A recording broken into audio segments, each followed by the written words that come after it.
Hello. I'm Khush and I'm the founder and principal of the new School of Nutritional Medicine. I actually want to quickly pop on today after having spent the weekend teaching and had some time to reflect and really, think about what the students have been talking about. And it was fascinating because one thing that I love about teaching is I am always learning and I get to learn from the students, which I love because it keeps my mind young as well. But in year one, we just started to cover blood sugar balancing as far as conditions like pre-diabetes and diabetes. Now, diabetes is costing our health industry huge, millions, billions. And yet diabetes type 2 is absolutely reversible. So at the new school, we teach our students, first of all, blood sugar management. How do you do that? So I really want to talk today about a medication that came up yesterday in conversation with the year one students, which is called Ozempic. Some of you may have heard about it. Some of you will be hearing about it. And some of you may have watched it on social media, for example, on TikTok videos. This medication is actually for people with type 2 diabetes to help them regulate their blood sugar. It's really not made for people for weight loss. But unfortunately, due to the crazy world that we live in, people are now promoting it for weight loss, even your superstars, your celebrities. So let's just go back a bit. What is diabetes? Diabetes type 2. It's basically when the sugar does not get inside the cells. And that sugar is then in the bloodstream and it hangs around there for longer. Sugar in the bloodstream is not great because then it creates all sorts of havoc elsewhere. Things like oxidation, inflammation. So when you think of oxidation, you think of inflammation, think of cardiovascular disease, kidney disease, neuropathy. Type 3 diabetes is now known as Alzheimer's. So you really don't want the sugar hanging around in the bloodstream. And our wonderful body our pancreas produces a hormone called insulin. Insulin beautifully takes the sugar from the bloodstream and puts it inside the cells. Once it's inside the cells, it's either going to be used to make ATP, make energy, or it might get stored in the liver as glycogen. And any excess is going to then be travelled around and put some glycogen in the muscles, and then the rest of it will be stored as fat. So what happens with diabetes type 2? The cells or the receptors for insulin, which is because the insulin binds to these sort of gates in the cell membrane, which every cell has is a membrane. In that cell membrane are these gates, which insulin kind of is like the key. And it opens that gate and all these magical kind of pathways happen, which eventually result in the glucose coming in from the bloodstream into the cell. Okay, so the more sugar we have, then over time we become what we call insulin resistant because we're having too much sugar. And there's only so much sugar the cells want to take in and store in other places, because it's not good for our body. So the receptors become insulin resistant. In other words, it's like these gates are now they're blocked up, they got their fingers in their ears and they're not listening to the insulin. So the pancreas thinks, no worries, I'll produce more insulin. So it produces more insulin. And then you're still eating the sugar, still eating a diet that's not so great, it's not balanced, high in refined carbohydrates, high in sort of these toxic fats, high in these sugary drinks, pesticides and what have you. So it continues. Then the pancreas produces more insulin. So you can imagine, with time, more time, the pancreas is going to think, I'm done, I'm out of here, I retire. I've produced all this insulin for you. And this is also called pancreatic insufficiency of the pancreas. So it's like there's a point where your, particular organ that's just constantly being asked to work overtime is going to give up. So then we've got these drugs like Ozempic. What Ozempic is, it's called a glucagon-like peptide. So glucagon-like peptides belong to a class of hormones called incretins.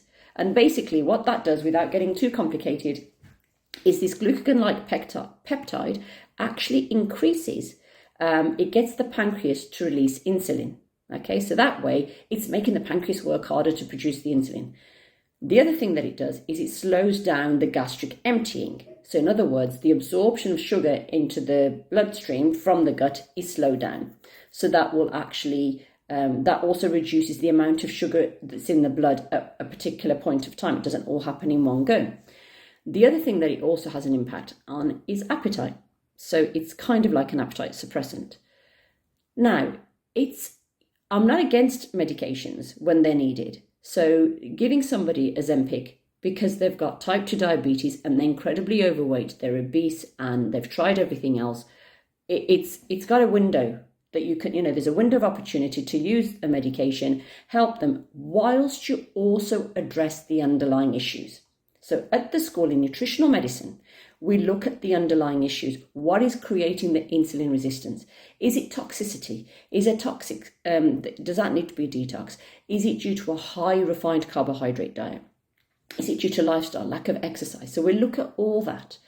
And then, of course, some people know exactly what to eat, how to eat, and, but they can't do it.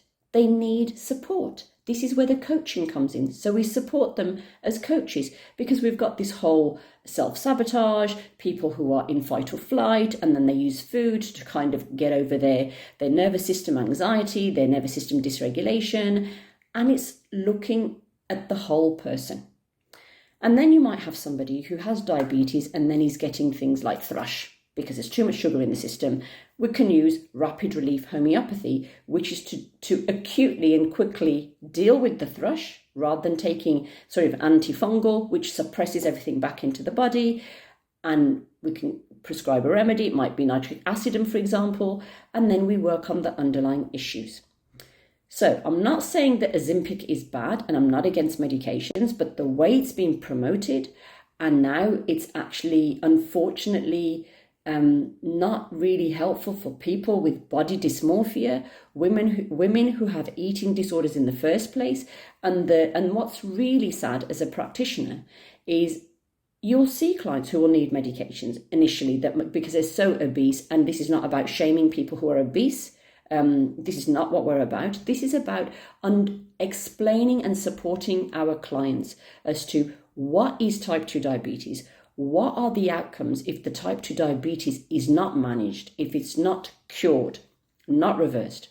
What are the long-term impacts of something like Ozempic? One of the long-term impacts that are now sort of the post surveys that are now coming out from people taking Ozempic, pancreatitis. Pancreatitis is not something that you want. That's incredibly severe. So, let's look at the diet. Let's look at lifestyle. Let's talk to people. Why is Weight Watchers so popular? It's not because of calorie restriction and all these sin foods that you can have. It's because of community. People feel like they belong, they connect, and they're talking to somebody. They're doing it together. And that's why community is important. Connection is important. And the beauty, again, about the coaching is one is kind of educating from a nutritional perspective, what the condition is about, how it can be prevented, and then really listening to our clients. What's going on for them? What's going on in their life? That's why in year one, with the coaching, our students do a lot of their own inner coaching. So they get to understand themselves before they start working with clients. Because there is power in being heard and understood.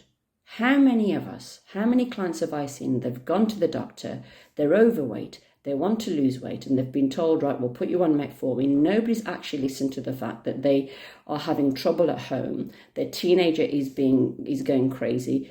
Where's that coming? Nowhere. And this is why I'm so passionate about raising 21st century practitioners. One is understand the medications that are out there now and their long-term side effects, understand the human condition. We also need to be aware that people they know how to eat. Some people know how to eat. They might not be able to afford it. So how do we plan meals that cost less? How can we do exercise that doesn't mean you have to go to the gym to become a member? We can walk after having a meal. So there's so many things that we can do as nutritional therapists that do coaching and use Rapid Relief Homeopathy. If you're interested and you're interested in joining the school, we have our last open day in London in May.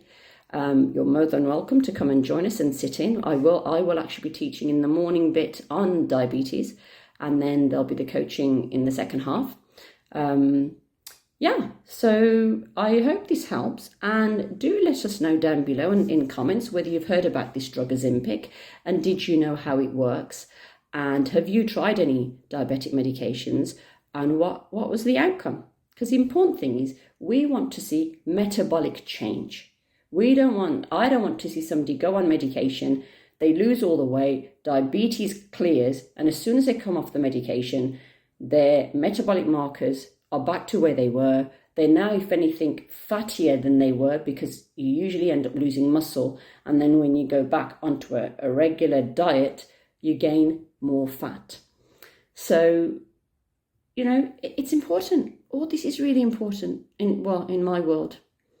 Anyway, I hope this helps, and share with people, as people who have got diabetes type 2 and they don't really understand the impact. I mean, some of the, the issues with long-term diabetes that's just kind of managed and not really reversed is kidney issues. There are people on diabetes medication and they carry on living life the same life that created the condition in the first place, the same mindset that created the condition. It's not going to reverse by its own, and medications do not reverse a disease. Anyway, I hope that's been helpful and you're enjoying your day. Thanks very much for listening.